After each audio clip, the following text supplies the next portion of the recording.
Good morning मित्रांनो. तर आज आम्ही चाललो आहे गोधड्या धुवायला नदीवरती. हे बघा, आम्ही चौघांनी मिळून गोधड्या आपटल्या. वर्षातून एकदा हे काम करायचंच असतं आम्हाला गावी आल्यावर. आणि हे बघा, भरपूर साऱ्या गोधड्या धुतलेल्या, जवळपास 13-14 असतील. घरी आलो, जेवलो आणि त्याच्यानंतर गेलो आंबे काढायला. हे आमचं शेत आहे आणि शेतामध्ये आंब्याचं झाड आहे. हे बघा, मी, रुंजी आणि मामाच्या 2 मुली, ते आम्ही आधी चढलेलो, नंतर आहो चढले झाडावरती. आणि ही बघा, आर्या आंबे झेलते. त्याच्यानं ते जे पिकलेले पाड होते ते आम्ही खात होतो.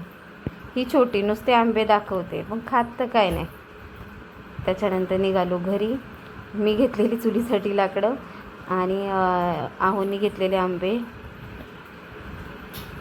त्याच्यानंतर घरी आलो, फ्रेश झालो आणि गेलो वडापावची पार्टी करायला. ते बघा, सगळ्यांनी आम्ही वडापाव घेतले. ही आहे मामाची मुलगी, ही नंदेची मुलगी, ही आर्या आणि हे आमचे भाऊ मामी आणि ह्या जाऊबाई, त्यांच्या 2 मुली आणि ही आपली रुंजी. आणि इकडे आहे त्रिशा आणि आहे ननंद. तर सगळ्यांनी मिळून आम्ही वडापाव एन्जॉय केले आणि काही फोटो क्लिक केले तिथे.